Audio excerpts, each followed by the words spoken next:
વલ્લભાધીશ કી જય। પૂજ્ય શ્રી જેજેના ચરણોમાં મારા દંડવત પ્રણામ। શ્રી કૃષ્ણાય નમઃ। ઓમ શ્રી પરમાત્મને નમઃ। શ્રીમદ્ ભગવદ્ ગીતા અથ પંચદશોऽધ્યાય। શ્રી ભગવાન ઉવાચ ऊर्ध्वमूलमदशाखम् अस्वत्थं प्राहुरव्ययं छन्दांसि यस्य पर्णानि यस्तं वेद स वेदवित् अधश्चोर्ध्वं प्रसितास्तस्य शाखा गुणप्रवृद्धा विषयप्रवाला अधश्च मूलान्यनुसन्ततानि कर्मानुबन्धीनि मनुष्यलोके न रूपमस्येह तथोपलभ्यते नान्तो न चादिर्न च सम्प्रतिष्ठा अस्वत्थमेनं सुविरूढमूलम् असङ्गशस्त्रेण दृढेन चित्वा ततः पदं तत्परिमार्गितव्यं यस्मिन् गता न निवर्तन्ति भूयः तमेव चाद्यं पुरुषं प्रपद्ये यतः प्रवृत्तिः प्रसिता पुराणी निर्माणमोहाजितसङ्गदोषा अध्यात्मनित्या विनिवृत्तकामा द्वन्द्वैर्विमुक्ता सुखदुःखसङ्गे गच्छन्त्यमूढा पदमव्ययं तत् न तद्भासयते सूर्यो न शशाङ्को न भावः यद्गत्वा न निवर्तन्ते तद्धाम परमं मम ममेवांशो जीवलोके जीवभूतः सनातनः मनः षष्ठानीन्द्रियाणि प्रकृतिस्था कर्षति शरीरं यद्वाप्नोति यच्चाप्युत्क्रामतीश्वरः गृहीत्वेतानि संयाति वायुर्गन्धानि निवासयात् श्रोत्रं चक्षुस्पर्शनं च रसनं घ्राणमेव च अधिष्ठाय मनश्चायं विषयानुपसेवते उत्क्रामन्तं स्थितं वापि पुञ्जानं वा गुणान्वितं विमूढानानुपश्यन्ति पश्यन्ति ज्ञानचक्षुषा यतन्तो योगिनः चेन पश्यन्त्यात्मन्यवस्थितं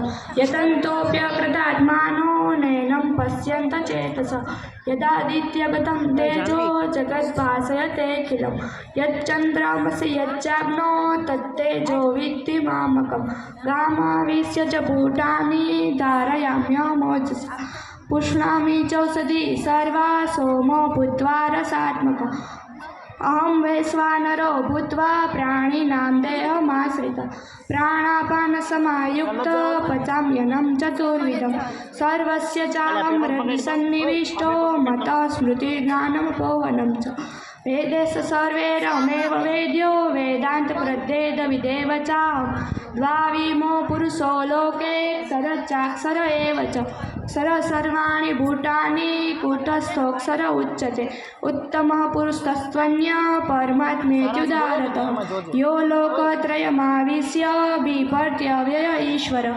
यस्माक्षरमतीतोऽहम् अक्षरादपि चोत्तमः अतोऽस्मि लोके वेदेश्च प्रथितः पुरुषोत्तमः यो मामेवमसम्मूढो जानाति पुरुषोत्तमः स सर्वविद् भजति मां सर्वभावेन भारत इति गुह्यतमं शास्त्रम् इदमुक्तं मया नघ एतद्बुद्ध्वा बुद्धिमान् स्यात् कृतकृत्यश्च भारत इति श्रीमद्भगवद्गीतायां पंचदशोऽध्यायः।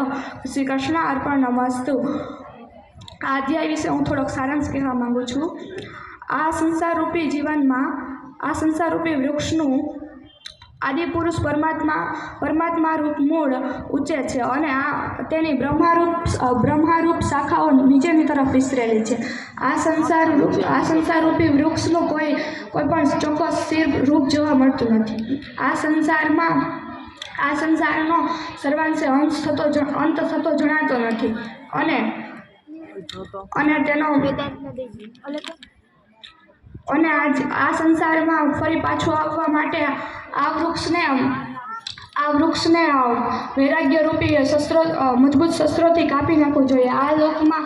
આ લોકમાં ક્ષર એટલે કે નાશવંત અને અક્ષર એટલે કે અવિનાશ એમ બે પ્રકારના પુરુષો એટલે કે આત્મા છે। એમાં સર્વભૂત માત્રના શરીર નાશવંત છે અને તેમનામાં રહેલો જીવાત્મા અવિનાશી છે, પરંતુ ક્ષરથી પર અને અક્ષરથી અક્ષરથી ઉત્તમ છે. જે પુરુષ છે તે પરમાત્મા છે. પરમાત્મા ત્રણેય લોકમાં પ્રવેશ કરીને સર્વનું ધારણ પોષણ કરે છે. તે પરમાત્મા હું લોકમાં અને વેદમાં પુરુષોત્તમ રૂપે હું પ્રસિદ્ધ છું. જે મનુષ્ય મોહરહિત થઈને પરમાત્માને જાણે છે તે સર્વજ્ઞ હોય, સર્વ પ્રકારે તેની ભક્તિમાં લીન થયેલો હોય, તે પોતાનું જીવન સફળ બનાવે છે. શ્રી વલ્લભાધીશ કી જય.